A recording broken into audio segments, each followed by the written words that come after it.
Hi hello friends, ನಮಸ್ಕಾರ. Welcome back to my YouTube channel. ಇವತ್ತಿನ ವ್ಲಾಗಲ್ಲಿ ನಾನು ನಿಮಗೆ ಮಜ್ಜಿಗೆ ಹುಳಿ ಹೇಗೆ ಮಾಡೋದು ಅಂತ ನಾನು ನಿಮ್ಗೆ ತೋರಿಸ್ತೀನಿ. ಇದು ಕೇರಳ ಸ್ಟೈಲ್ ಅಂತಲೇ ಹೇಳ್ಬೋದು. ನಾನು ನನ್ನ ವ್ಲಾಗ್ಸ್ಗಳಲ್ಲಿ ತೋರಿಸಿದೆ ನಿಮಗೆ ಗೀತಕ್ಕ ಅಂತ. She is from Kerala. So ನನಗೆ ಅವ್ರು ಮಾಡೋ ರೆಸಿಪೀಸ್ ಎಲ್ಲ ತುಂಬಾ ಇಷ್ಟ ಆಗುತ್ತೆ. ಸೊ ಅದಕ್ಕೇ ಬೂದ್ ಕುಂಬಳಕಾಯಿದು ಮಜ್ಜಿಗೆ ಹುಳಿ ಮಾಡಿದ್ರೆ ತುಂಬಾ ಚೆನ್ನಾಗಿರುತ್ತೆ. ಸೊ ನಾನು ಬೂದ್ ಕುಂಬಳಕಾಯಿ ತೊಗೊಂಡು ಬಂದು ಇಟ್ಕೊಂಡಿದ್ದೀನಿ. ಇವಾಗ ಇದನ್ನು ಸ್ಮಾಲ್ ಪೀಸಸ್ ಮಾಡಿಕೊಂಡು ಇದರಿಂದ ಮಜ್ಜಿಗೆ ಹುಳಿ ಹೇಗೆ ಮಾಡೋದು ಅಂತ ನಾನು ನಿಮಗೆ ತೋರಿಸ್ತೀನಿ. ಮಜ್ಜಿಗೆ ಹುಳಿಗೆ ಮೇನ್ ಬೇಕು ಮೊಸರು. ನಾನಿಲ್ಲಿ ಯೂಸ್ ಮಾಡ್ತಿರೋ ಕರ್ಡ್ ಬಂದು ನಂದಿನಿ ಮೊಸರು, ನಂದಿನಿ ಕರ್ಡ್. ಓಕೆನಾ? ಸೊ ಬನ್ನಿ, ಲೆಟ್ಸ್ ಗೆಟ್ ಸ್ಟಾರ್ಟೆಡ್. ಬೂದ್ ಕುಂಬಳಕಾಯಿನ ನಾನೊಂದು ಅರ್ಧ kg ತೊಗೊಂಡು ಬಂದಿದ್ದೆ. ಯೂಶ್ವಲಿ ಅದರಲ್ಲಿ ಜ್ಯೂಸ್ ಆಗಿರ್ಬೋದು, ಮತ್ತು ಸಾಂಬಾರ್ ಅಥವಾ ಮಜ್ಜಿಗೆ ಹುಳಿ ಈ ಥರದನ್ನೆಲ್ಲ ಮಾಡ್ಕೊಂಡು ತಿಂದರೆ ತುಂಬಾ ಹೆಲ್ತ್ ಬೆನಿಫಿಟ್ ಇದೆ ಇದರಲ್ಲಿ. ಸೊ ಇದರಲ್ಲಿ ಏನೇನು ಹೆಲ್ತ್ ಬೆನಿಫಿಟ್ ಇದೆ ಅಂತ ನಾನು ಕೊನೆಗೆ ಅಟ್ಯಾಚ್ ಮಾಡಿರ್ತೀನಿ. ಕೊನೆ ತನಕ ವೀಡಿಯೋನ ನೋಡೋದನ್ನು ಮರಿಬೇಡಿ. ಇಷ್ಟ ಆದರೆ ಶೇರ್, ಲೈಕ್ ಆ್ಯಂಡ್ ಕಮೆಂಟ್ ಮಾಡಿ. ಇನ್ನು ಯಾರೆಲ್ಲ ನನ್ನ ಚಾನಲ್ನ ಸಬ್ಸ್ಕ್ರೈಬ್ ಮಾಡ್ಕೊಂಡಿಲ್ಲ, ಸಬ್ಸ್ಕ್ರೈಬ್ ಮಾಡಿಕೊಂಡು ವೀಡಿಯೋನ ನೋಡಿ ಅಂತ ಹೇಳ್ತಾ ಇದ್ದೀನಿ. ಸೊ ಚಿಕ್ಕದಾಗಿ ಕಟ್ ಮಾಡ್ಕೊಳ್ಳಿ. ನೋಡಿ, ಮನೇಲಿ ತುಂಬ ಜನ ಇತ್ತು ಅಂತಂದರೆ ನೀವು ಜಾಸ್ತಿನೇ ಹಾಕ್ಕೊಳ್ಳಿ, ಚೆನ್ನಾಗಿರುತ್ತೆ ಇದು ಒಂಥರ ತಿನ್ನೋದಕ್ಕೆ. ಆ್ಯಂಡ್ ನಮ್ಮ ಮನೇಲಿ ನಾವು 3 ಜನ ಇರೋದ್ರಿಂದ ನಾನು ಅರ್ಧ ಮಾತ್ರ ಹಾಕ್ಕೊಂಡಿದ್ದೀನಿ, ಅಂದರೆ ಒಂದು 1/4 kg ಹಾಕ್ಕೊಂಡಿದ್ದೀನಿ.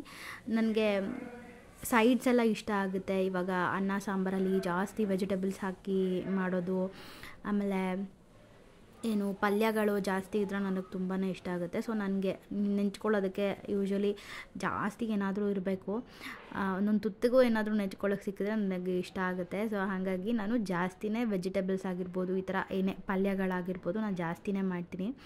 ಕಮ್ಮಿ ಮಾಡುವಂಥ ಕಾನ್ಸೆಪ್ಟ್ ಇಲ್ಲವೇ ಇಲ್ಲ. ಸೊ ನಾನು ಸ್ವಲ್ಪ ಚಿಕ್ಕದಾಗಿ ಕಟ್ ಮಾಡ್ಕೊತಾ ಇದ್ದೀನಿ, ಸ್ವಲ್ಪ ಬೇಗ ಬೇಯಲಿ ಅಂತಂದ್ಬಿಟ್ಟು. ದಪ್ಪ ಆದರೆ ಸ್ವಲ್ಪ ಟೈಮ್ ಹಿಡಿಯುತ್ತೆ ಬೇಯೋದಕ್ಕೆ ಅಂತಂದು ನಾನು ಎಲ್ಲನೂ ಸ್ಮಾಲ್ ಪೀಸಸ್ ಮಾಡ್ಕೊತಿದ್ದೀನಿ. ಆ್ಯಂಡ್ ನಾನು ಮೋಸ್ಟ್ಲಿ ಪ್ರೀವಿಯಸ್ ವ್ಲಾಗ್ಸಲ್ಲೂ ನಾನು ತೋರಿಸಿದ್ದೀನಿ ಅನಿಸುತ್ತೆ ash card juice. In case ನಾನು ತೋರಿಸಿಲ್ಲ ಅಂತಂದರೆ ನಾನು ನಿಮಗೆ ಅಪ್ಕಮಿಂಗ್ ವೀಡಿಯೋಸಲ್ಲಿ ನಾನು ಅಪ್ಲೋಡ್ ಮಾಡ್ತೀನಿ. ಆ್ಯಶ್ ಕಾರ್ಡ್ ಜ್ಯೂಸ್ ಹೇಗೆ ಮಾಡ್ಕೊಳ್ಳೋದು ನೀವು ಅಂತ ಅಂದ್ಬಿಟ್ಟು. ತುಂಬಾ ಹೆಲ್ತ್ ಬೆನಿಫಿಟ್ ಇದೆ. ಮೊದಲೆಲ್ಲ ಗೊತ್ತಿರಲಿಲ್ಲ, ಇದು ಬರೀ ದೃಷ್ಟಿ ತೆಗೆದಾಕಕ್ಕೆ ಮಾತ್ರ ಅಥವಾ ದಸರಾ ಹಬ್ಬದಲ್ಲಿ ಮಾತ್ರ ಯೂಸ್ ಮಾಡ್ತಿದ್ರು. ಇವಾಗ ತುಂಬ ಜನ ಇದ್ರ ಬಗ್ಗೆ ಗೊತ್ತಾದಾಗಿಂದ ತುಂಬ ಜನ ಇದನ್ನು ಯೂಸ್ ಮಾಡ್ತಾರೆ. ಅದರಲ್ಲಿ ನಾನು ಒಬ್ಳು ಅಂತಲೇ ಹೇಳ್ಬೋದು. ನನಗೆ ಅಷ್ಟೊಂದು ಏನೋ ಇದ್ರ ಬಗ್ಗೆ ಗೊತ್ತಿರಲಿಲ್ಲ. ಸೊ ಗೊತ್ತಾದ್ಮೇಲಿಂದ ಆಮೇಲೆ ಕೇರಳ ಸ್ಟೈಲ್ ಮಜ್ಜಿಗೆ ಹುಳಿ ಟ್ರೈ ಮಾಡಿದ್ಮೇಲೆ ನನಗೆ ತುಂಬಾ ಇಷ್ಟ ಆಯಿತು. ಆ್ಯಂಡ್ ಡೈಲಿ ಏನಪ್ಪ ಸಾರು ಮಾಡೋದು ಅಂತ ಎಲ್ಲ ಇರುತ್ತೆ. ಬಟ್ ಸೌತ್ ಕೆನರಾ ಕಡೆ ಎಲ್ಲ ಹೆಂಗಿರುತ್ತೆ ಅಂತಂದರೆ ಮಜ್ಜಿಗೆ ಹುಳಿ ಅಂತ ಮಾಡ್ತಾರೆ ಅವರು. ದೊಡ್ಡಪತ್ರೆ ಸೊಪ್ಪಿಂದ ಆಗಿರ್ಬೋದು, ಬ್ರಾಹ್ಮಿ ಲೀವ್ಸಿಂದ ಆಗಿರ್ಬೋದು, ಇದರಿಂದ ಎಲ್ಲ ಅವರು ಮಜ್ಜಿಗೆ ಹುಳಿನ ಮಾಡ್ತಾರೆ. ಬಟ್ ನನಗೆ ಆ ಮಜ್ಜಿಗೆ ಹುಳಿಗಿಂತ ನನಗೆ ಈ ಥರ ಮಜ್ಜಿಗೆ ಹುಳಿ ಟೇಸ್ಟು ನನಗೆ ತುಂಬಾ ಇಷ್ಟ ಆಯಿತು. ಒಂದ್ಸಲ ಟ್ರೈ ಮಾಡಿ, will become a fan of this ಮಜ್ಜಿಗೆ ಹುಳಿ ಅಂತಲೇ ಹೇಳ್ಬೋದು. ತುಂಬಾ ಟೇಸ್ಟಿಯಾಗಿರುತ್ತೆ. ಆಮೇಲೆ ನೀವು ಒಗ್ಗರಣೆಗೂ ಅಷ್ಟೇ ಕೊಕೊನಟ್ ಆಯಿಲೆಲ್ಲ ಯೂಸ್ ಮಾಡಿದ್ರೆ ತುಂಬಾ ಟೇಸ್ಟು ಮತ್ತು ಆ ಘಮ ಎಲ್ಲ ತುಂಬಾ ಚೆನ್ನಾಗಿರುತ್ತೆ. ನಾನು ಶಾರ್ಟಾಗಿ ಹೇಳ್ಬಿಡ್ತೀನಿ ಏನು ಮಾಡಬೇಕು ಅಂತ ಅಂದ್ಬಿಟ್ಟು. ಸೊ ನೆಕ್ಸ್ಟು ನಿಮಗೆ ವೀಡಿಯೋದಲ್ಲೇ ಗೊತ್ತಾಗುತ್ತೆ ನಾನು ಏನೇನು ಇಂಗ್ರೀಡಿಯೆಂಟ್ಸ್ ಎಲ್ಲ ಹಾಕ್ಕೊಂಡಿದ್ದೀನಿ ಅಂತಂದ್ಬಿಟ್ಟು. ಸೊ ನಾನು ಇವಾಗ ಒಂದು ಪಾತ್ರೆಯಲ್ಲಿ ಒಂದು ಸ್ವಲ್ಪ ನೀರನ್ನು ಇಟ್ಟಿದ್ದೀನಿ ಬಿಸಿ ಆಗೋದಕ್ಕೆ. ಅದಕ್ಕೆ ಸ್ವಲ್ಪ ಒಂಚೂರು ಬಿಸಿ ಆಗ್ತಿದ್ದಂಗೆ ಸ್ವಲ್ಪ ಅರಿಶಿನ ಪುಡಿ, ಒಂಚೂರು ಹಸಿಮೆಣ್ಸಿನ್ಕಾಯಿ ಆದರೆ ಹಸಿಮೆಣ್ಸಿನ್ಕಾಯಿ, ಒಣಮೆಣ್ಸಿನ್ಕಾಯಿ ಆದರೆ ಒಣಮೆಣ್ಸಿನ್ಕಾಯಿ. ನಾನು ಸ್ವಲ್ಪ ಹಸಿಮೆಣ್ಸಿನ್ಕಾಯಿನ ಯೂಸ್ ಮಾಡೋದನ್ನು ಕಮ್ಮಿ ಮಾಡ್ತೀನಿ. ಸೊ ಹಾಗಾಗಿ ಒಣಮೆಣ್ಸಿನ್ಕಾಯಿನೇ ಹಾಕ್ಕೊಂಡಿದ್ದೀನಿ. ಹೆಚ್ಚಿಟ್ಕೊಂಡಿರೋ ಅಂಥ ಎಲ್ಲನೂ ಆ್ಯಶ್ ಕಾರ್ಡ್ ಅಥವಾ ಬೂದ್ ಕುಂಬಳಕಾಯಿ ಅಂತ ಏನು ಹೇಳ್ತೀವೋ ಅದನ್ನು ಎಲ್ಲನೂ ನೀವು ಒಂದು ಪಾತ್ರೆಯಲ್ಲಿ ಹಾಕ್ಕೊಂಡು, ನಿಮಗೆ ಬೇಕು ಅಂದರೆ ಅವಶ್ಯಕತೆ ಇದ್ದರೆ ಮಾತ್ರ ಸಾಲ್ಟ್ ಆ್ಯಡ್ ಮಾಡ್ಕೊಳ್ಳಿ. ಇಲ್ಲಾಂದರೆ ನಾನು ಕೊನೆಗೆ ಸಾಲ್ಟ್ ಆ್ಯಡ್ ಮಾಡ್ಕೊತೀನಿ ಅನ್ನೋರು ಕೊನೆಗೂ ಸಾಲ್ಟನ್ನ ಆ್ಯಡ್ ಮಾಡ್ಕೊಬೋದು. ಕಾಯಿ ಎಲ್ಲ ಸ್ವಲ್ಪ ಸಪ್ಪೆ ಅಂತ ಅನಿಸುತ್ತೆ ಅಂದ್ಬಿಟ್ಟು ನಾನೇನು ಮಾಡಿದೆ, ಇವಾಗಲೇ ಸಾಲ್ಟನ್ನು ಆ್ಯಡ್ ಮಾಡ್ಕೊತಿದ್ದೀನಿ. ಸೊ ಸಾಲ್ಟ್ ಆ್ಯಡ್ ಮಾಡಾದಮೇಲೆ ಇದು ಕುದಿ ಬರುತ್ತೆ. ಕುದಿಯೋಕ್ಕೆ ಸ್ಟಾರ್ಟ್ ಆದಮೇಲೆ ಇದಕ್ಕೆ ಮಸಾಲೆಗೆ ಏನೇನು ಬೇಕೋ ಅದನ್ನೆಲ್ಲ ರೆಡಿ ಮಾಡ್ಕೋಬೇಕು ಒಂದು ಸೈಡಲ್ಲಿ. ಸೊ ಇದು ಕುದೀತಾ ಇರಲಿ, ಮಸಾಲೆಗೆ ಏನೇನು ಬೇಕು ಅನ್ನೋದನ್ನು ನಾವಿವಾಗ ನೋಡ್ಕೊಂಡು ಬರೋಣ ಬನ್ನಿ. ಇದು ಕುದ್ದಿ ರಸ ಬಿಟ್ಟರೆ ಅದರ ಟೇಸ್ಟು ಇನ್ನೂ ಚೆನ್ನಾಗೇ ಇರುತ್ತೆ. ಆ್ಯಕ್ಚುಲಿ ಹೇಳಬೇಕು ಅಂದರೆ ಇದು ಅಂತಲ್ಲ, ಪ್ರತಿಯೊಂದು ತರಕಾರಿ ಆಗಿರ್ಬೋದು, ಬೇಳೆ ಕಾಳುಗಳು ಅದೆಲ್ಲ ಚೆನ್ನಾಗಿ ಬಾಯ್ಲ್ ಆದಷ್ಟು ಚೆನ್ನಾಗಿರುತ್ತೆ. ಆ್ಯಂಡ್ ಸ್ಪ್ರೌಟ್ಸ್ ಅಂಥದ್ದೆಲ್ಲ ನೀವು ಸ್ವಲ್ಪ ಹಾಫ್ ಬಾಯ್ಲ್ ಮಾಡ್ಕೊಂಡು ತಿಂದ್ರೆ ತುಂಬಾ ಒಳ್ಳೆಯದು, ಅದು ಫುಲ್ ಕುಕ್ ಮಾಡೋದಕ್ಕಿಂತ.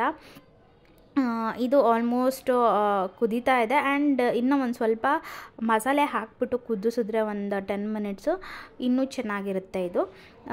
ಬಿಸಿ ಬಿಸಿ ಅನ್ನಕ್ಕೆ ಡೈಲಿ ಯಾರಾದರೂ ಬಸ್ಸಾರು, ಉಪ್ಸಾರು ಅಥವಾ ಸೊಪ್ಪಿನ ಸಾರು ಇಂಥದ್ದೆಲ್ಲ ತಿಂದು ತಿಂದು ಬೋರ್ ಆಗಿದ್ದವರು ಇದು ಒಂದು ಮಜ್ಜಿಗೆ ಹುಳಿನ ಟ್ರೈ ಮಾಡಿದ್ರೆ ಡೆಫಿನೆಟಾಗಿ ನಿಮಗೆ ತುಂಬಾ ಇಷ್ಟ ಆಗುತ್ತೆ. ಬಿಸಿ ಬಿಸಿ ಅನ್ನಕ್ಕೆ ಇದಂತೂ ಬೆಸ್ಟ್ ಕಾಂಬಿನೇಷನ್ ಅಂತಲೇ ಹೇಳ್ಬೋದು. ಆ್ಯಂಡ್ ಇವಾಗ ಮಸಾಲೆ ಪದಾರ್ಥ ಏನೇನು ಹಾಕೋಣ ಅಂತ ಅಂದ್ಬಿಟ್ಟು ನೋಡೋಣ. ಸೊ ನಾನು ಒಂದು ಚಿಕ್ಕ ಜಾರ್ ತೊಗೊಂಡಿದ್ದೀನಿ, ಜಾಸ್ತಿ ಏನಿದೆ ಮಸಾಲೆನ ಆ್ಯಡ್ ಮಾಡೋ ಅಂಥದ್ದಿಲ್ಲ. ಸೊ ಇದು ಬಂದು ಈಗ ರುಬ್ಬಕ್ಕೆ ಮಸಾಲೆ ರೆಡಿ ಮಾಡ್ಕೊಂಡ್ರೆ ಇದಕ್ಕೆ ಒಂಚೂರು ಕಾಯಿ ಹೆಚ್ಚಿಟ್ಕೊಂಡಿರೋ ಕಾಯಿನ ನಾನು ಈ ಜಾರ್ಗೆ ಹಾಕ್ತಾ ಇದ್ದೀನಿ. ಕಾಯಿ ಆದಮೇಲೆ ಒಂಚೂರು ಜೀರಿಗೆ, ಆಮೇಲೆ ಒಂಚೂರು ಕರಿಬೇವಿನ ಸೊಪ್ಪು, ಅದಾದಮೇಲೆ ಮೆಣಸಿನ್ಕಾಯಿ ನಿಮ್ಮ ಖಾರಕ್ಕೆ ಬೇಕಾದರೆ ನೀವು ಹಾಕೋಬೋದು, ಬೇಡ ಅಂತಂದ್ರೂ ಬಿಡ್ಬೋದು. ನಮ್ಮ ಮನೇಲಿ ನಾವು ಖಾರ ಸ್ವಲ್ಪ ಕಮ್ಮಿ ತಿಂತೀವಿ, ಸೊ ಹಾಗಾಗಿ ನಾನು ಮೆಣಸಿನ್ಕಾಯಿ ಮತ್ತೆ ಆ್ಯಡ್ ಮಾಡ್ಕೊಂಡಿಲ್ಲ ಇದಕ್ಕೇನು. ಸೊ ಇದು 3 ಇಂಗ್ರೀಡಿಯೆಂಟ್ಸು. ಬೇಕಾದರೆ ಸಾಂಬಾರ್ ಈರುಳ್ಳಿ ಅಂತಲೇ ಸಿಗುತ್ತೆ, ಚಿಕ್ಕ ಚಿಕ್ಕ ಮೆಂತ್ಯ ಕಾಳನ್ನು ನೀವೇನಾದರೂ ಲೈಕ್ ಪೌಡರ್ ಮಾಡಿಟ್ಕೊಂಡ್ರೆ ನೀವು ನಾನು ಅದನ್ನೇನೋ ಆ್ಯಡ್ ಮಾಡ್ಕೊಂಡಿಲ್ಲ. ಇಲ್ಲಾಂದ್ರೆ ನಾನೊಂದು ಸ್ವಲ್ಪ ಮೆಂತ್ಯ ಇದಕ್ಕೆ ಹಾಕೋತಾ ಇದ್ದೀನಿ, ಅಂದರೆ ಹಾಫ್ ಸ್ಪೂನ್ ಮೆಂತ್ಯ ಏನು ಪುಡಿ ಮಾಡಿ ಇಟ್ಕೊಂಡಿಲ್ಲ. ಮೆಂತ್ಯನೇ ಟೇಸ್ಟ್ ಚೇಂಜರ್ ಅಂತ ಬಂದ್ರೆ ಮೆಂತ್ಯ ಕಾಳು ಅಂತ ಅಂತಂದ್ರೆ ನಿಮಗೆ ಅದು ಒಂದು ಇಷ್ಟನ್ನ ಫೈನ್ ಪೇಸ್ಟ್ ಮಾಡ್ಕೊಬೇಕಂತೆ. ಒಂಚೂರು ಕಾಯಿದು ಮೆಂತ್ಯ ನೀವು ಆ್ಯಡ್ ಮಾಡ್ಕೊಂಡ್ಮೇಲೆ ನಿಮಗೆ ಗೊತ್ತಾಗೋದು ಒಂದು ಡಿಫ್ರೆಂಟ್ ಟೇಸ್ಟ್ ಏನು ಬರುತ್ತೆ ಅಂತಂದ್ಬಿಟ್ಟು. ಸೊ ರುಬ್ಬಿಟ್ಕೊಂಡಿರೋ ಮಸಾಲೆನ ನಾವು ಡೈರೆಕ್ಟಾಗಿ ಕುದೀತಾ ಇರುತ್ತಲ್ವ ಅದಕ್ಕೆ ಹಾಕ್ಬಿಟ್ಟು ಒಂದು ಸ್ವಲ್ಪ ಹೊತ್ತು ಸ್ಟಿರ್ ಮಾಡಿದ್ರೆ, ಒಂದು ಸ್ವಲ್ಪ ಹೊತ್ತು ಸ್ಟಿರ್ ಮಾಡಿ ಒಂದು 3-4 ಕುದಿ ಬರಬೇಕು. ನಾನು ಇನ್ನೊಂದು ಸ್ವಲ್ಪ ಆಫ್ ಬಾಯ್ಲ್ ಇದ್ದಂಗೆ ನಾನು ಹಾಕ್ಕೊಂಡಿದ್ದೀನಿ ಮಸಾಲೆ ಇದೆಲ್ಲ ಇಡೀಲಿ ಕಾಯಿಗೆ ಅಂತ ಅಂದ್ಬಿಟ್ಟು. ಸೊ ಕುದಿಯೋಕ್ಕೆಲ್ಲ ಬಂದಮೇಲೆ ಒಂದು ಸತಿ ಚೆಕ್ ಮಾಡ್ಕೊಳ್ಳಿ ನೀವು ಟರ್ನ್ ಆಫ್ ಮಾಡೋ ಮೊದಲು ಬೆಂದಿದೆಯಾ ಏನು ಅಂತ. ಸೊ ಇದು ಬೆಂದಾಗಿದೆ. ನಾನು ಇದಕ್ಕೆ ಕರ್ಡ್ ಕೂಡ ಆ್ಯಡ್ ಮಾಡಿಬಿಟ್ಟಿದ್ದೀನಿ. ನಾನು ಅದ್ರ ಕ್ಲಿಪ್ಪಿಂಗ್ ತೊಗೊಂಡೋದು ನನಗೆ ಮರೆತೇ ಹೋಯ್ತು ಆ್ಯಕ್ಚುಲಿ. ಸೊ ಕರ್ಡ್ನ ಆ್ಯಡ್ ಮಾಡಿಬಿಟ್ಟಿದ್ದೀನಿ ಇದಕ್ಕೆ. ವೆಜಿಟೇಬಲ್ಸ್ ಎಲ್ಲ ನೀಟಾಗಿ ಬೆಂದಿದೆ ನೋಡಿ. ಅದಾದಮೇಲೆ ಒಂದು ತಟ್ಟೆಗೆ ಬಿಸಿ ಬಿಸಿ ಅನ್ನ, ಅದ್ರ ಜೊತೆಗೆ ಇದು ಮಜ್ಜಿಗೆ ಹುಳಿ, ಅದ್ರ ಜೊತೆಗೆ ನೆಂಚ್ಕೊಳ್ಳೋದಕ್ಕೆ ಏನಾದರೂ ಬೇಕಂದರೆ ಮಿಕ್ಸ್ಚರ್ ಅಥವಾ ಏನಾದರೂ ಇಟ್ಕೋಬೋದು, ಉಪ್ಪಿನಕಾಯಿ, ಹಪ್ಪಳ ಏನು ಬೇಕಾದರೂ ಇಟ್ಕೋಬೋದು, ಅಥವಾ ಇಟ್ಕೊಳ್ದೆ ಇದ್ರೂ ಚೆನ್ನಾಗೇ ಇರುತ್ತೆ ಹೇಳಬೇಕು ಅಂತಂದರೆ. ನಾನು ಮಿಕ್ಸ್ಚರ್ ತೊಗೋತಾ ಇದ್ದೀನಿ. ಆ್ಯಂಡ್ ತುಂಬಾ ಒಳ್ಳೆ ಕಾಂಬಿನೇಷನು ಆ್ಯಂಡ್ ಯಮ್ಮಿ ಟೇಸ್ಟ್ ಕೊಡುತ್ತೆ. ಒಂದ್ಸತಿ ಟ್ರೈ ಮಾಡಿ ಹೇಗಿದೆ ಅಂತಂದ್ಬಿಟ್ಟು ನನಗೆ ಕಮೆಂಟ್ ಸೆಕ್ಷನಲ್ಲಿ ಕಮೆಂಟ್ ಮಾಡಿ, ಟ್ರೈ ಮಾಡಿ ಈ ರೆಸಿಪಿನ. ಆ್ಯಂಡ್ ಮತ್ತೊಂದು ಹೊಸ ವ್ಲಾಗ್ ಜೊತೆಗೆ ನಾನು ನಿಮ್ಮನ್ನ ಮೀಟ್ ಮಾಡ್ತೀನಿ. ಅಲ್ಲಿವರೆಗೂ take care and love you all. Keep supporting. ಯಾರು ಇನ್ನೂ ನನ್ನ ಚಾನಲ್ನ ಸಬ್ಸ್ಕ್ರೈಬ್ ಮಾಡ್ಕೊಂಡಿಲ್ಲ, ಪ್ಲೀಸ್ ಸಬ್ಸ್ಕ್ರೈಬ್ ಮಾಡ್ಕೊಳ್ಳಿ. ರೆಸಿಪಿ ಇಷ್ಟ ಆಯಿತು ಅಂದರೆ ಶೇರ್ ಮಾಡಿ ಅಂತ ಹೇಳ್ತಾ ಇವತ್ತಿನ